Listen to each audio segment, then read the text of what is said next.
So, hi everyone. Today I have with me the beautiful Simone Russell. And this woman is very near and dear to my heart because she helped me when I was in a very, very deep, dark hole. And Simone is an occupational therapist by trade, and she's also a holistic health coach. I was nearly said a different thing, but a holistic health coach. And she is amazing at what she does. And I've brought her in to talk to us today about how we can use a mindful movement practice to help us with stress and overwhelm, because I know that's something that all of us struggle with. No matter how much we, try not to, it's inevitable. And I was hoping that Simone would be able to talk to us a little bit about that. So Simone, can you do another little intro of who you are, what you do, what you help people with? Yeah, sure. Thanks for having me on too. And thank you for the very lovely introduction. It was wonderful working with you. And it's wonderful seeing you blossom now as well. Thank So you. yeah, my background or my trade, I guess, is occupational therapy. I've been working as an OT in a fairly traditional sense for over 15 years now. And I guess I have a few different lives. I have sort of an occupational therapy life where I work outside of my business for the Stroke Foundation. And then I have my own business, which I think it's really hard to separate my OT background from what I do. But I guess these days I probably call myself a life and mindfulness coach. And most of the people that I work with do tend to have high levels of stress, sometimes anxiety, overwhelm, often feeling stuck. And they really come to me for some guidance. And most people will say, oh, they really like that I have that health professional background as well, which is really nice. And it's also reassuring for me. So yeah, I would say most people come to me that they may have sort of bigger goals that they want to reach. So that's why I keep the life coach part in there. And that could be anything from, changing careers, sometimes sort of business type aspirations. It might be relationship things that come up, or it may be even something around movement as well. We certainly, some of my current clients who do have some anxiety, we've touched on and worked on goals like exercise as well. So really people come to me that might be feeling stressed, might be feeling a little bit anxious, overwhelmed, and wanting some clarity, but also perhaps have some life goals in there as well. And so I guess I kind of bridge all of that together.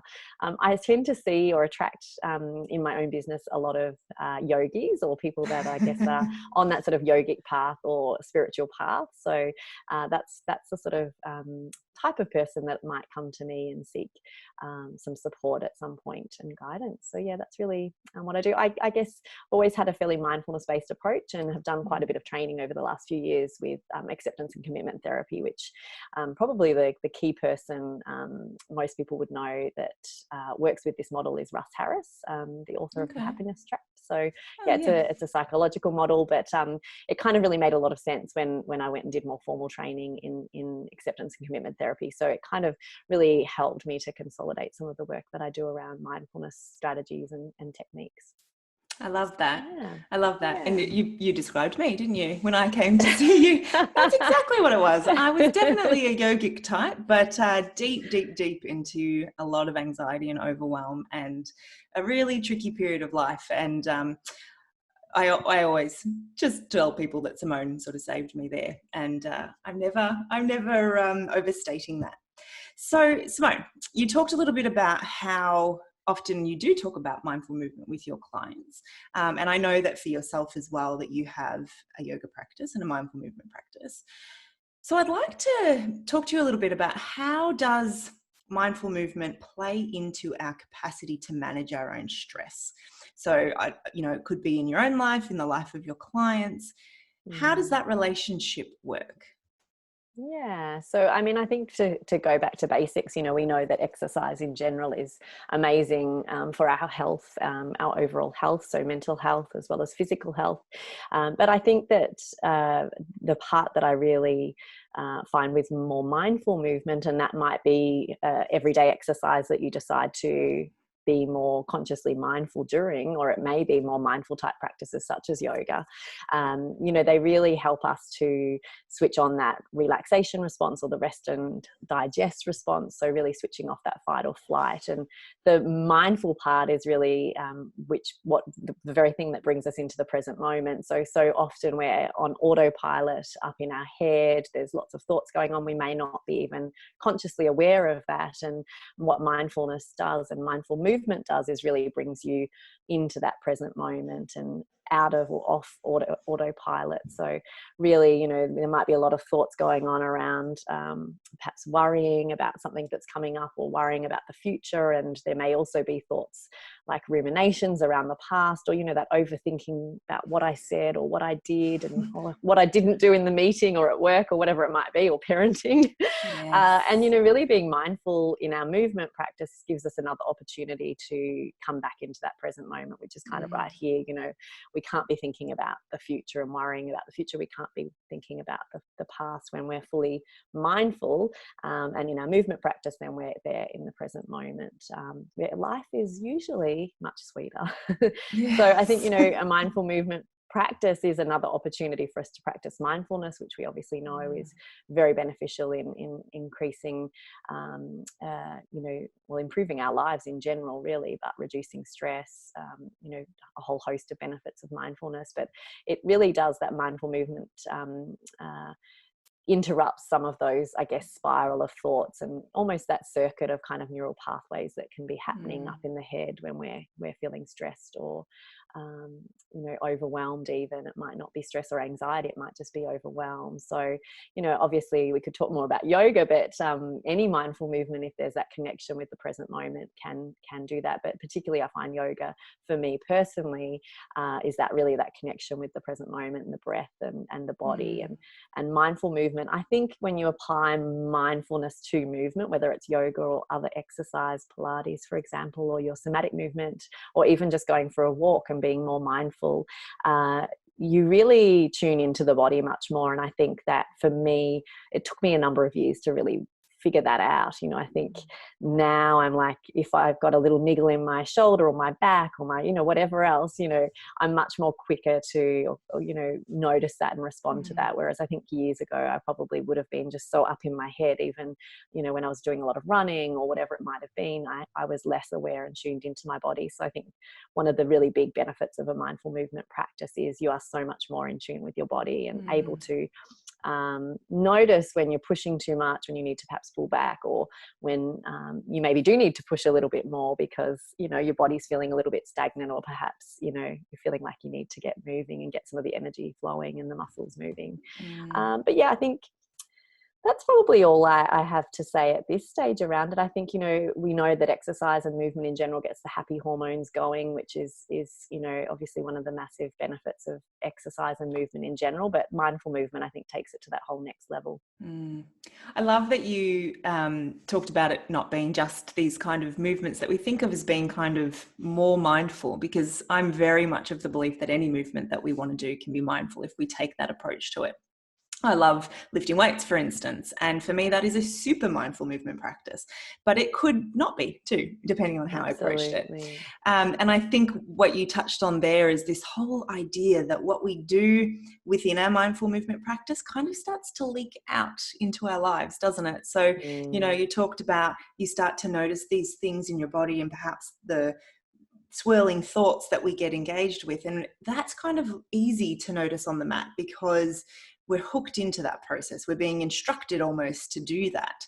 But the thing that I think is really cool and that you kind of alluded to is that starts to then impact us in our everyday life. And we start to go, oh, wow, I just noticed that my ear, you know, my shoulders were up around my ears. And I was thinking about this thing I did 10 years ago that, you know, doesn't matter anymore. So that's really cool. I love that you kind of made that connection. Yeah, and I think, like you said, you can be running and not mindful, or you can be running and choose to be consciously mindful as you're doing it. So I think, yeah, and you can do yoga and point. not be mindful too. Absolutely. So it's all about how we approach it. And I think this is something that I talk about a lot. Like, nothing is inherently mindful. No activity is kind of inherently mindful. We have to make it that way. That's right. So yeah. Now, one of the things that I hear probably the most often from people who want to move more is that they just don't have the time, or they don't know how to find the time or make the time. And, you know, like, we're both mums. We get it. You know, you're running a business, you're working a job, you're parenting, all the things. So I know it's possible. We know it's possible. Everybody knows it's possible in some form or another. But can you talk a little bit about how you coach your clients, or even how you sort of self-coach to be able to make the space for these things in their lives? Yeah, look, it is something that comes up a lot. And, you know, I would say the same thing comes up. A lot of my clients will want to have a meditation practice as well. And the same thing will come up. You know, I don't know if I've got the time or the space. I mean, I guess the first thing comes down to, I guess, for me, it's around exploring with clients. Is it a priority? Is it a value of yours? So, you know, I don't know if, you know, you've specifically got really clear values, but if your value is self-care or physical health and well-being, or if your value is exercise or mindful movement, and certainly for me, physical health is up there, and probably even above that for me is being mindful in my day. So depending on if you've actually explored values, is exercise, is mindful movement something that's a value or of importance to you? Because I think if it's not kind of up there as a priority about how you want to show up and how you want to live your life, then you're going to constantly struggle. You know, if it's kind of a goal but it's not really a value, or it's not aligned to where you see yourself and what's important to you, then you're constantly going to be struggling to find that time. But I think, you know, if you've identified that it is a value, it's something really important to you, it's something that you want to then make room for, then it is absolutely about making it a priority and looking at where you spend your time. You know, I think we're all can put our hands up and say, oh, well, I probably did spend half an hour on Instagram tonight. I haven't yet, by the way, but it might come later. Yeah. But, you know, really looking at our day and it takes a little bit of going inwards and having an honest conversation, I think, with ourselves around, well, actually, do I have the time? Because I think a lot of the time, those are stories that we tell ourselves, oh, but I'm so busy and I don't have the time. You know for a long time I used to tell myself that I wasn't a morning person. It was just too hard to make time for anything in the morning, you know, and that I was better to be doing stuff in the evening. And, you know, I have been able to shift habits and get up really early to meditate, for example, and to move my body, or start to move my body more. So I think, you know, we are all busy. I think it is around finding priorities. It is around really thinking about your why, and is it a value of yours? Further on to that, I think a really big part, and this has come up for a client of mine recently, is around like what type of movement brings you joy, what type of movement feels good. And I think, you know, we can all kind of go, oh, you know, I should, and I think we may get to this later, but you know, I should exercise and I know I need to, you know, but I had this conversation with a client around exercise and the benefit obviously of mindful movement and regular mindful movement, and she said, you know, I just don't actually really like the gym I'm going to, and I don't know if I really like the gym or the people, and I don't really like the style of the personal trainer I've got. And I sort of said, well, no wonder you don't want to go. Like, no wonder you've started skipping your gym sessions. And so a big goal of hers was really to look at other forms of mindful movement and exercise that brought her more joy, and that she felt like she was really, you know, she enjoyed going to, but she felt a part of wherever it was that she was going. So, you know, I think the type of movement is important. And so if you're not enjoying when you do show up to actually move, you know, questioning, okay, is this the type of movement I want to be doing? Whether that's running, swimming, yoga, you know, Pilates, whatever it might be. I think once you've kind of got those basics under control, then it is around committing, and it is around making or forming, it might be forming for some people, forming new habits. And for me, a big part of that is if it's not in the diary, it won't happen. So if I haven't planned for my week, if I haven't planned in advance, then I find it really, really hard to then just sort of automatically slot it in somewhere. So with forming new habits, you know, putting it in the diary, committing to it no matter what, making it a non-negotiable.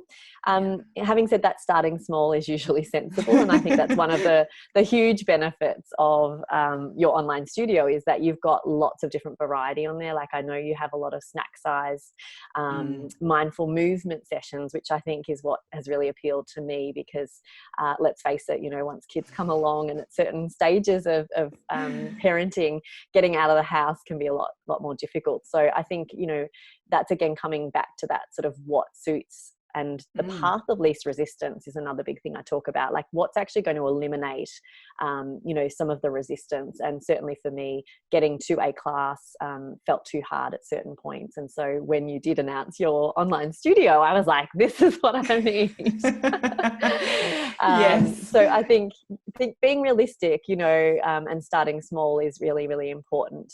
And then I think, you know, once you do start showing up to your practice, whether it's classes, sessions, whatever it might be, or the online studio, you start to actually enjoy it and you feel amazing after it. And then that then hopefully will continue to encourage that new habit as well. But other things that I'll often suggest with some clients, depending on how they're going with their mindful movement, is, you know, accountability, whether that's a buddy, you know, whether that's, you know, actually I think another really beautiful benefit of your online studio is that you have the Facebook group, which is this kind of like safe, you know, space and accountability really to check in with each other and kind of go, you know, oh yeah, I need to book it in this week. So I think accountability of some sort can be helpful, whether that's going for a walk with a buddy, or whether it's, you know, say a Facebook group like in your studio, but some kind of accountability can be helpful as well.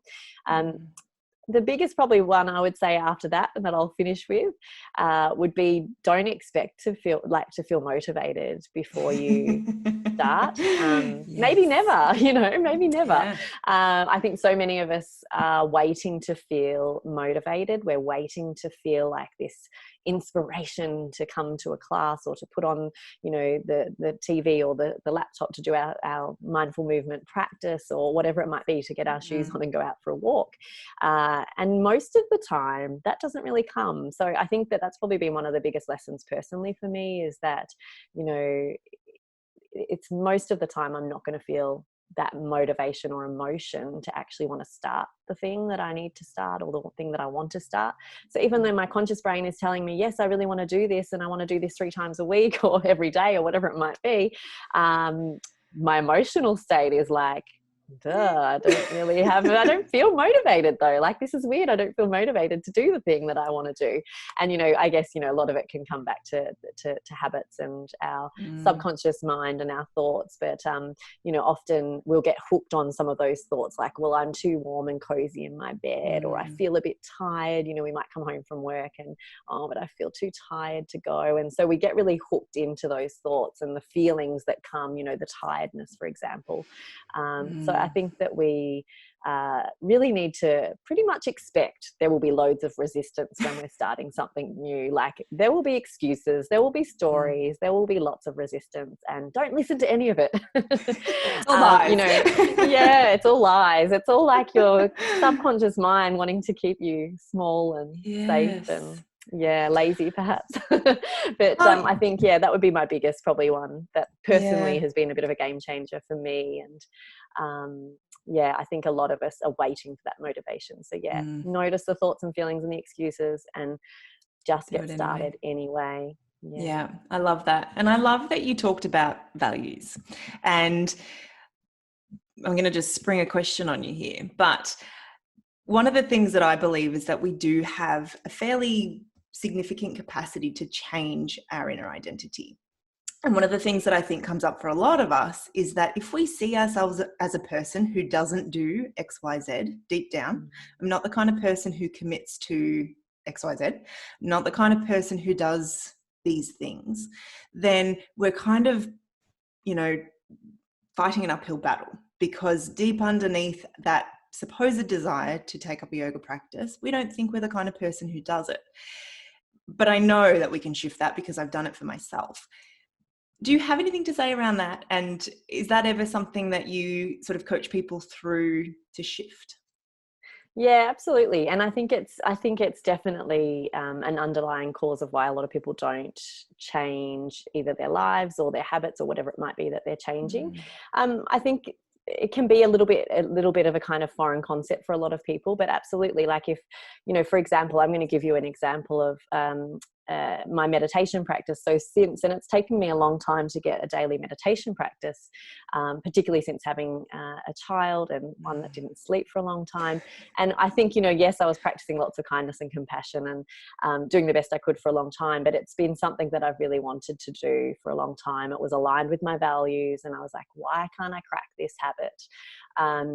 And you know, I pretty much did practice all those things we've talked about, but I did have to go into like, actually, am I someone who identifies with being a meditator or a daily meditator or someone who meditates daily? And I certainly, that yes was yes, but what it required to be that and to show up as that was somebody who was committed, somebody who follows through, you know, somebody who gets up and doesn't get hooked on the I'm too cold or I'm nice and cozy in my bed and I just want to sleep for a few more minutes.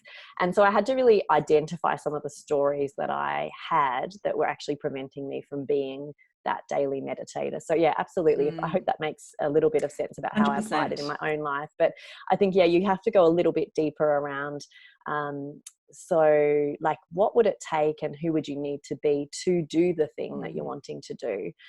So if it was to literally just show up to 3, you know, online studio classes of yours per week, like who would I need to be to make that happen?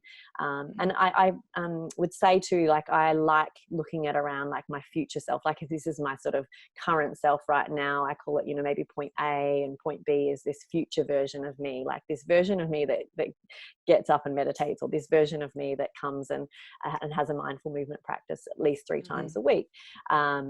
And thinking about how that looks and how it feels, and actually really visualizing that, and then going through and going, okay, yeah, what needs to happen and who do I need to be? What characteristics or identity do I need to have to make that happen? I love that. And Yeah. that's really practical too, because it can be, like you say, something that is perhaps a little bit nebulous and hard to kind of wrap your head around. And I love that, you know, you've actually given us some fairly practical steps to identify perhaps what might sit under the surface of our resistance to actually doing these things. Yeah. So one of my last questions for you is just around this idea of could versus should.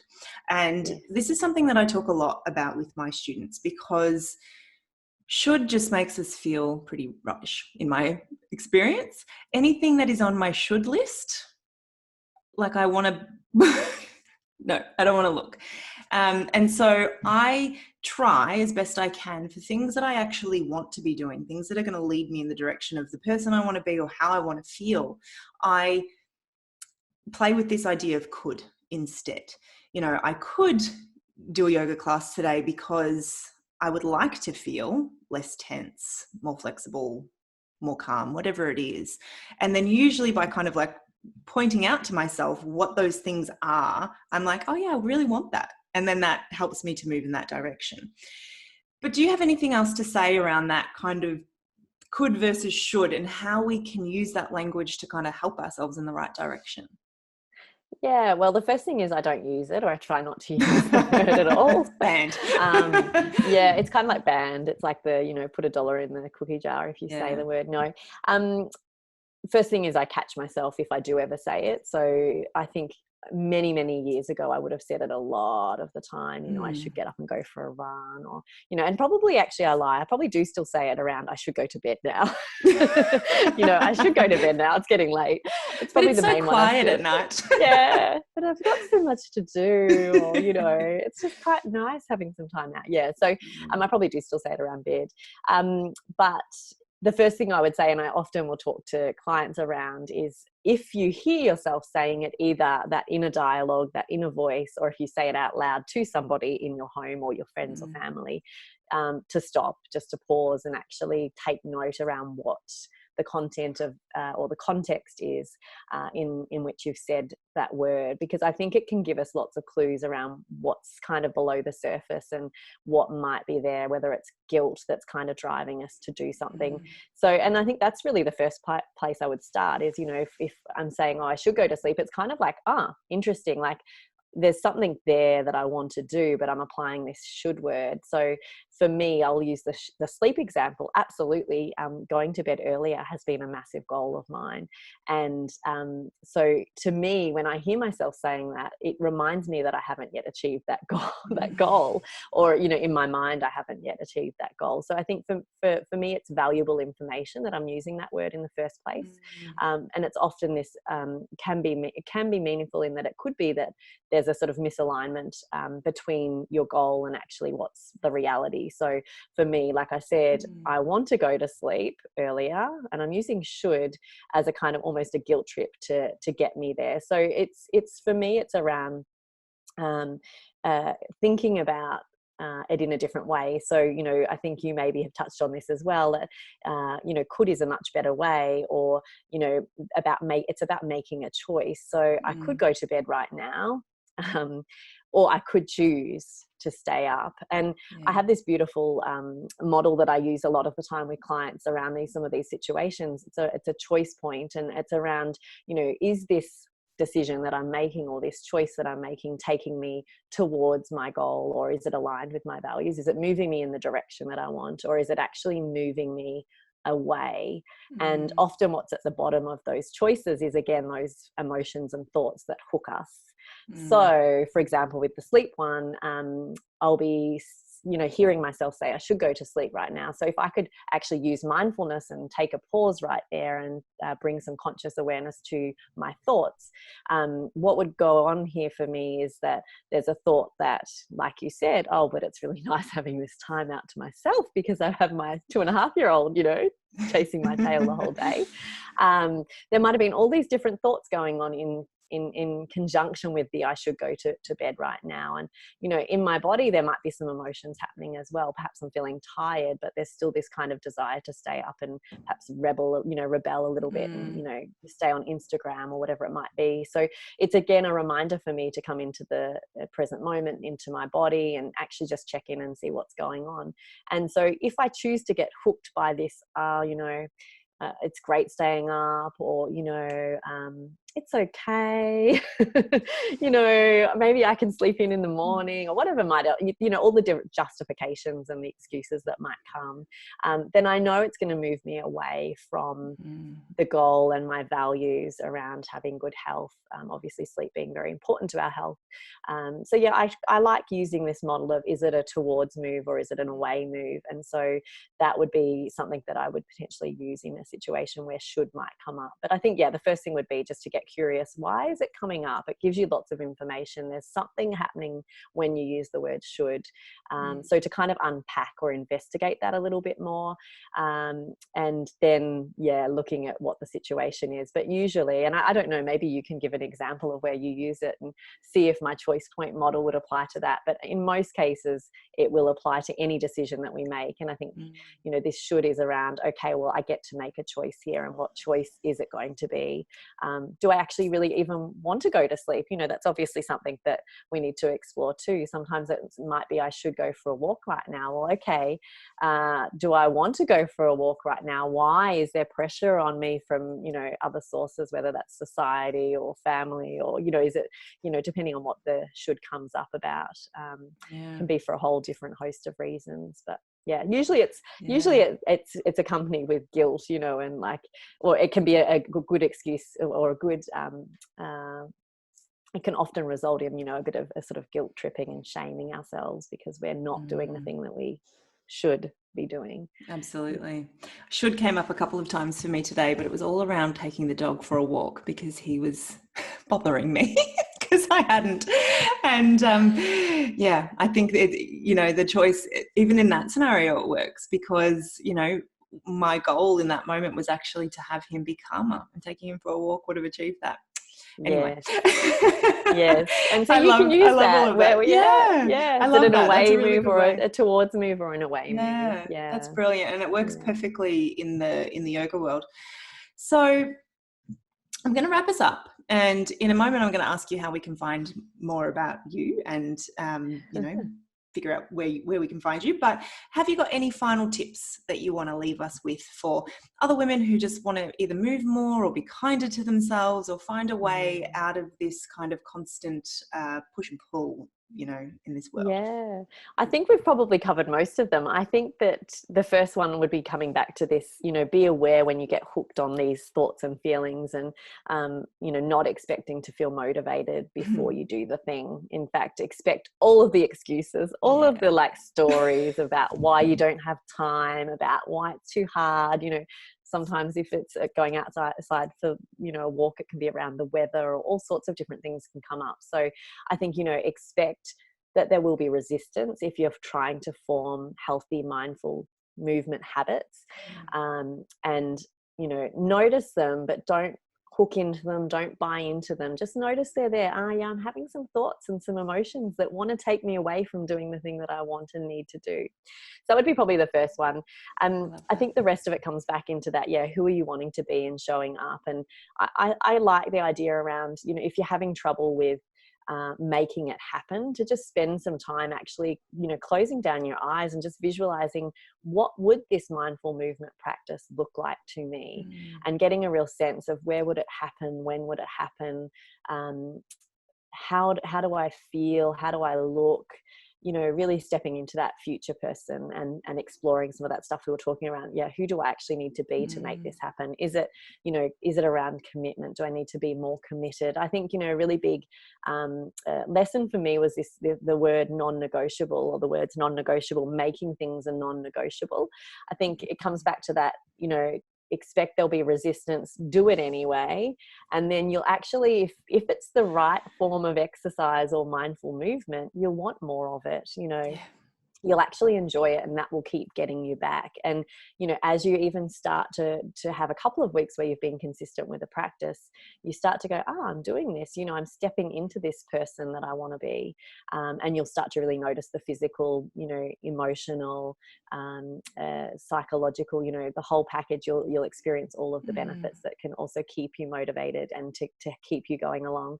There's another one that I really like, that helps me as well, is that I can dangle the carrot, which is kind of like the why I'm doing this, the values, if it's a goal of yours, being really clear about your whys and your motivation.